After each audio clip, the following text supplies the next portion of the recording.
Boa noite, gente linda.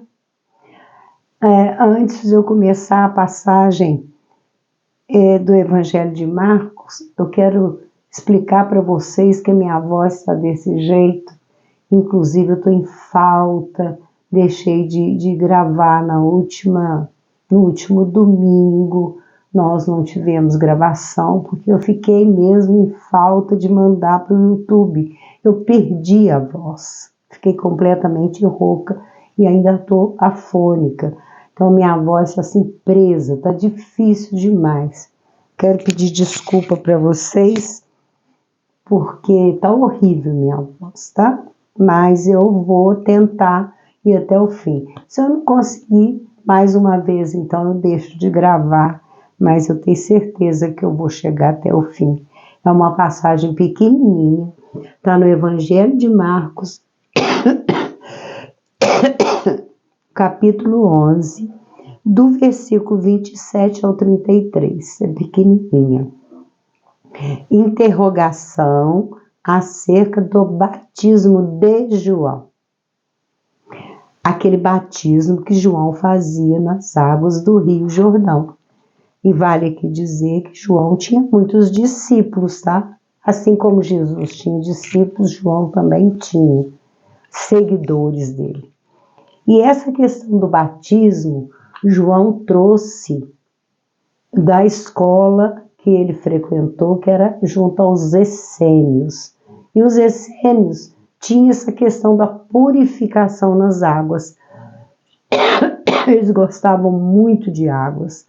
Então, eles sempre mergulhavam nas águas do rio, que é o mesmo Rio Jordão, e ali eles se sentiam purificados, eles chamaram de batismo. Por isso que João trouxe esse costume para aplicar na Judéia, ali principalmente em Jerusalém, junto às margens do Rio Jordão. Outra explicação também, todo mundo sabe, né? João era primo de Jesus, primo em segundo grau. Quem era primo em primeiro grau era a mãe de Jesus, Isabel, era prima de Maria, mãe de Jesus. Quando Isabel teve João, ela já tinha mais de 70 anos. Ela até se assustou quando se viu grávida.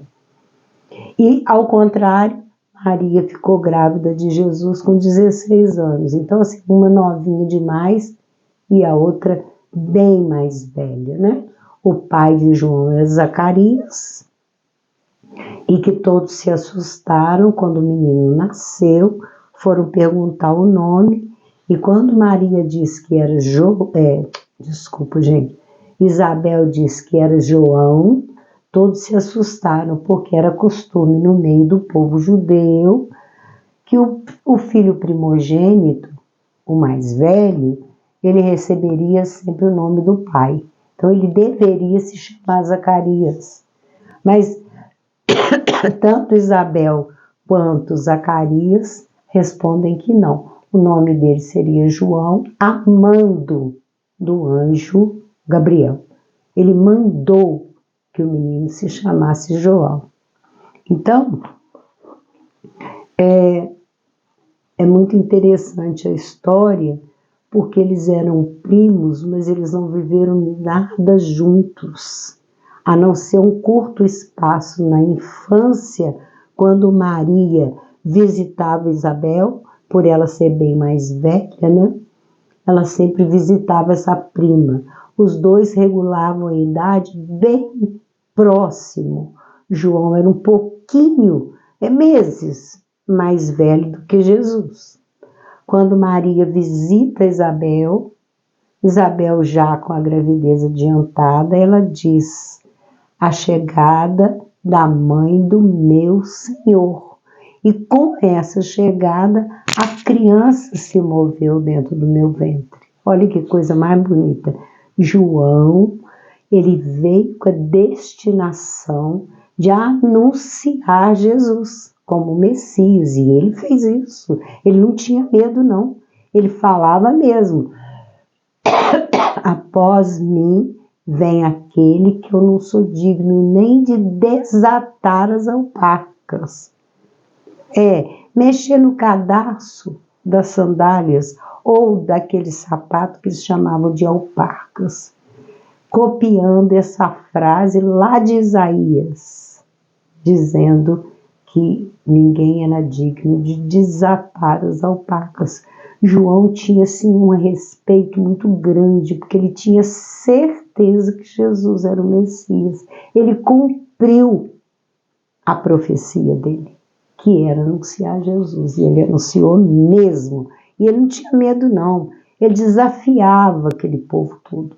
João era chamado esquisito e até mesmo de louco, porque ele gritava no meio das ruas, principalmente em frente lá ao palácio do governador, por causa da imoralidade que eles tinham lá dentro, né, os erros de Herodes e de Herodias.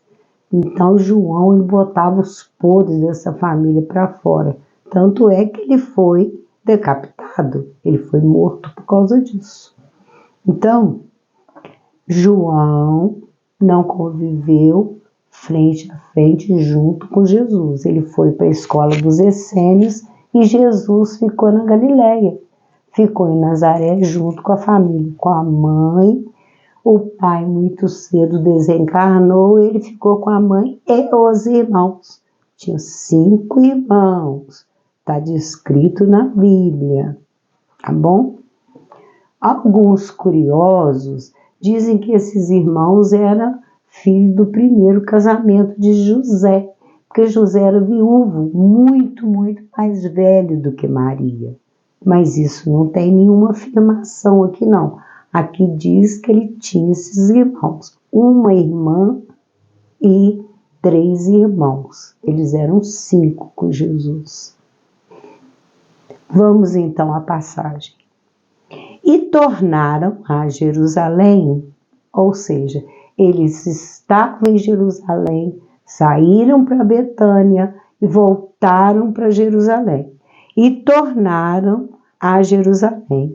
E andando ele quem? Jesus, pelo templo, ele entrou na sinagoga de Jerusalém, que era a mais importante, a maior delas.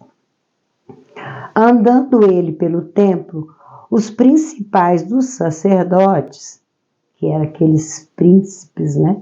Aqueles doutores da lei, chamados de principais, porque eram os bambambam da sinagoga, os mandantes, vamos dizer assim. Os principais dos sacerdotes e os escribas, aqueles que eram responsáveis pelas leis mosaicas, aqueles pergaminhos enormes que eles viviam estudando aquilo ali, sem parar, e era só isso que eles faziam. Vamos repetir. Os principais dos sacerdotes e os escribas e os anciãos, eram os mais velhos, respeitados, sabedores das leis de Moisés, eles se aproximaram dele, de Jesus. Lá vem pegadinha, quer ver? Quando eles não podiam chegar perto de Jesus, que eles faziam alguma forma de Jesus cair em contradição para eles, pegar Jesus, prender Jesus e até mesmo tentar matar Jesus. Tentar não, que eles matavam.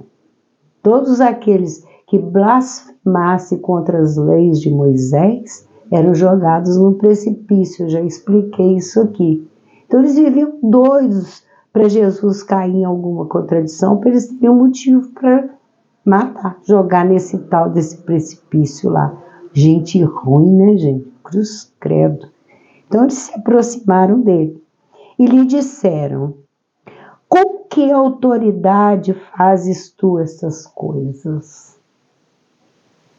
Qual autoridade que você tem para estar falando do reino de Deus, para estar falando essas coisas, curando? Qual a sua autoridade de se falar isso? Você não é um dos nossos. você não é sacerdote, você não é escriba, você não é doutor da lei. Não. Então, qual que é a autoridade de você? E eles ainda perguntam mais. Ou quem te deu tal autoridade para fazer essas coisas? Você não é um dos nossos. Quem te deu essa autoridade? Nós não fomos. Onde que você tirou que você pode sair por aí falando o que você fala? Quem é você? Amando de quem que você faz isso? Olha que atrevidos, né? Sendo que Jesus só falava coisa boa. Jesus nunca mandou matar, muito pelo contrário, né? Jesus nunca mandou prender, Jesus nunca prometeu salvação, não. Né? Os evangélicos costumam dizer que Jesus é que traz a salvação. Ele nunca prometeu salvação. Jesus nunca, ele ficou com essa questão de que você vai ser salvo porque você está aqui comigo. Não. Então, Jesus, ele falava daquilo do reino de Deus, ele falava as verdades e deixava a pessoa livre, ele não prendia ninguém em templo, em casa nenhuma, frente a um altar, frente a um, sei lá, um sacrifício. Não, ele pregava para o povo, já que o povo, a maioria não podia entrar na sinagoga, bêbados, leprosos, prostitutas, homens simples do povo, era proibido entrar na sinagoga. Então ele foi para as ruas, ele foi para a montanha, ele foi subir um monte, ele foi falar à beira do lago de Genezaré, né, do mar de Genezaré. Ele foi para as ruas e eles tinham horror, porque na verdade eles tinham medo de esvaziar as sinagogas e eles ficarem sem o quê? Dízimo, dinheiro. É o que acontece até hoje. Uma igreja fica brigando com a outra para ver qual vai ficar mais cheia, não é porque querem pregar Jesus, não. Dinheiro. Eles exploravam as pessoas. O próprio Jesus fala isso. Exploram as viúvas, vão às casas das viúvas e lá exploram com falatório, né? Com aquela verborreia. Essas são palavras minhas, tá, gente? Não é de Jesus, não. Mas Jesus, olha a perspicácia do mestre.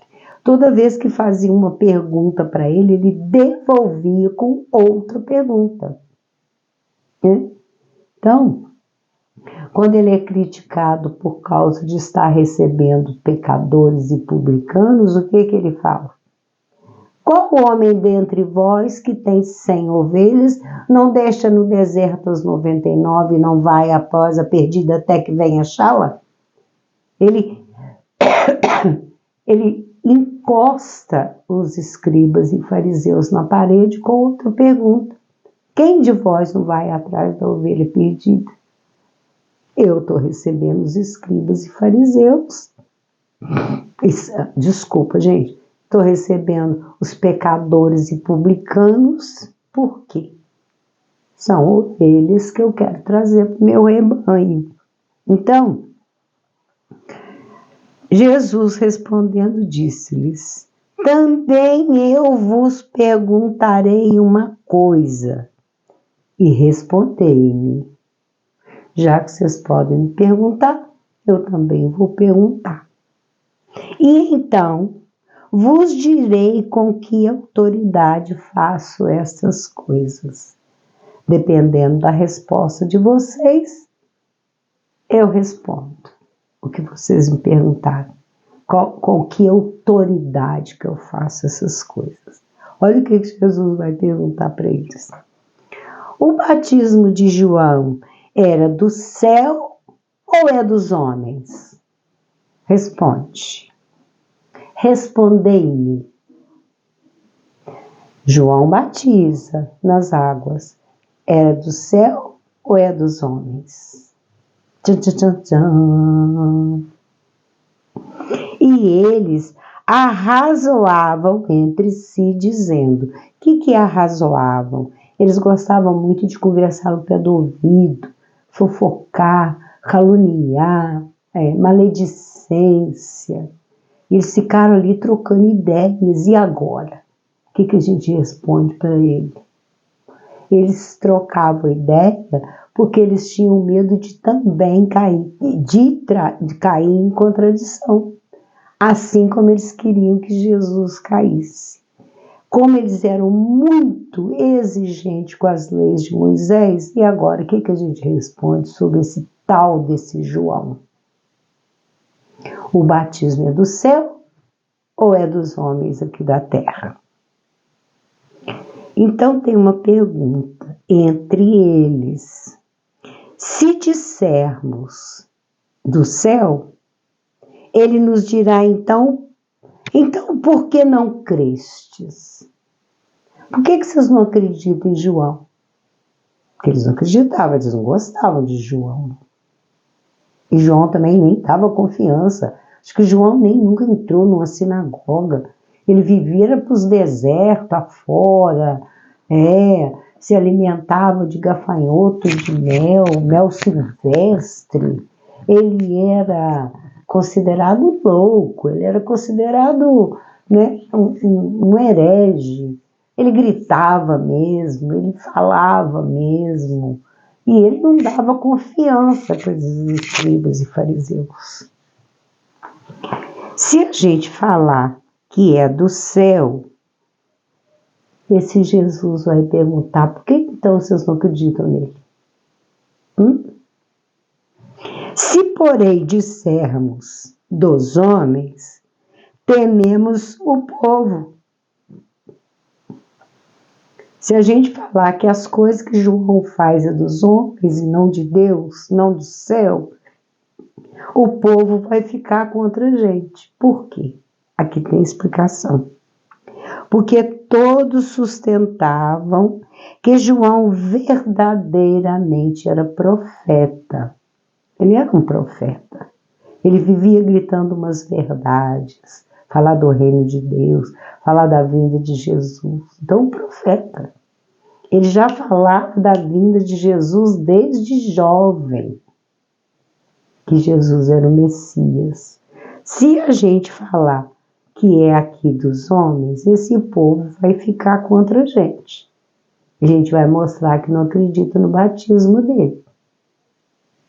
E eles temiam, porque eles tinham medo de esvaziar a sinagoga. Eles queriam ser os maiorais da questão. Eles não admitiam que alguém fosse maior do que eles. E respondendo, disseram a Jesus. O que eles vão responder para Jesus? Não sabemos. Nós não sabemos. Se o batismo de João é do céu, é da terra, a gente não sabe. Olha, que cínicos, né? Hipócritas. E Jesus lhes replicou: também eu vos não direi com que autoridade faço essas coisas. Não vou falar para vocês. Vocês estão falando que não sabem. Vocês não responderam a minha pergunta. Eu também não vou dizer para vocês. E pronto. Ponto final. Não colocou, não falou. Que as coisas que ele fazia, ele vivia falando para a multidão sobre o reino de Deus. Ele vivia falando desse Pai. Ele vivia invocando o Pai. Toda vez que ele ia curar alguém, toda vez que ele ia falar multiplicação dos pães, a cura, a ressuscitação da filha de Jairo, de Lázaro, ele invocava primeiro o Pai. Ele só multiplica os pães lá no Sermão da Montanha quando ele pega o pão, dá graça ao Pai. Tinha um menino que tinha 5 pães e 2 peixes. Ele pega um pão e dá, e agradece ao pai por aquele pão. Aí depois ali multiplica. Ele falava, as coisas que eu faço não são minhas, elas vêm do Pai, o Pai Celestial. Então, eu não vou dar satisfação a vocês. A gente encerra aqui a pequena passagem para a gente refletir a respeito da resposta de Jesus, que muitas vezes alguém pergunta alguma coisa a gente fica bravo, a gente fica enrolado para responder. Faça uma pergunta em cima. Por que você está me perguntando isso? E se fosse você? Faça uma pergunta. Faz a pessoa refletir. Vamos à nossa frase, que está já no finalzinho. Eu passei tanto mal com essa gripe forte que eu tive, era para já ter feito outros cartazes que eu estou prometendo trocar a frase, né? E a que vem aí é belíssima. Eu não vou falar com vocês, mas eu tenho que ir para o computador para fazer, tá? E gosto das coisas bem feitinhas. Coloquei uma pedra em cada canto, fiz bonitinho, né? Coloquei um glitter para poder iluminar ali as pedrinhas, para mostrar que é luz, que é de Jesus, né? Mas, se vós soubesses o que significa misericórdia quero e não sacrifício, não condenarias os inocentes. Eu quero misericórdia, é o que está escrito aqui no meu bolo. E agora eu vou mandar fazer outro com a frase que vai ficar 1 ano em cartaz. A frase que vem. Essa está fazendo 1 ano agora, no princípio de julho, foi quando a gente abriu o canal, né? A gente está com 1 ano já, tá vendo? É bonitinho, né? 1 ano já de gravação.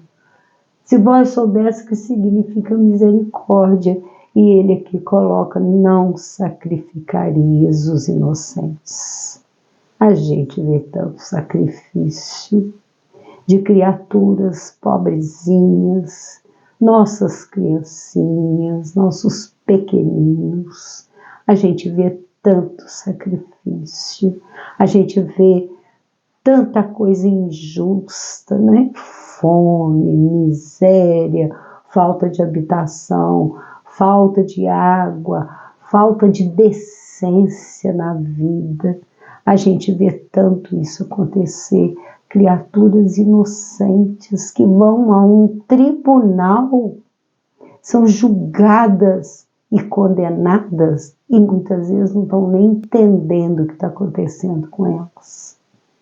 Criaturinhas que são levadas a um cativeiro e judiadas, são levadas para as farras, para as bacanais de um perigo da vida, são presas em gaiolas por um presidente maluco da cabeça. Isso aconteceu já há algum tempo, né? As crianças que ficaram presas na gaiola só porque eram porto-riquenhas e eram mexicanas. E até hoje ninguém fala do paradeiro desses pequeninos. Sim. E os bacanais. E o dinheiro em torno disso. Sacrificar o inocente. E tem muita coisa feia que acontece por aí. Isso é que a mídia mostra. E o que a mídia não mostra? Por esses cantão, por esses matos, pelo sertão afora, nos gabinetes, nos hospitais, nas UTIs. Sim. Confia não, gente. Confia seu pequenino a ninguém. Vigia. Vigia. Se vós soubesse o que significa misericórdia, não condenarias os inocentes. Condenar é delegar para outro tomar conta. Condenar é não saber com quem que você está deixando seu pequeno. Condenar é não saber com quem você está deixando seu idoso. que não te conta porque ele está com Alzheimer, está com a cabecinha fraca. Condenados inocentes. Fica aí, então, a nossa frase de hoje. Desculpa, gente.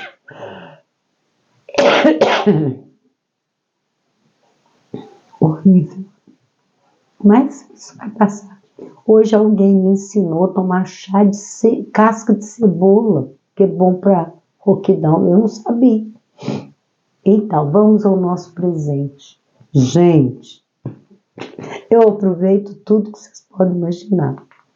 Houve um espaço, uma loja, que a porta de vidro estourou. Sabe aquele vidro que quebra, mas quebra tudo em pedacinhos bonitinhos? A proprietária trouxe para mim uma sacola, falou: Regina, eu tenho certeza que você vai aproveitar. E eu ainda tenho, eu pretendo fazer um mosaico. O que foi que eu fiz? Eu acho essa garrafa também muito bonita. Eu peguei essa garrafa, ela é de suco de uva. E, olha lá, eu coloquei os caquinhos bem arrumadinhos aqui dentro. Isso aqui tudo é caco, olha lá, aqui dentro. E fiz assim, prateado. Enfeitei também a tampa. É caquinho de vidro de uma porta enorme que estourou.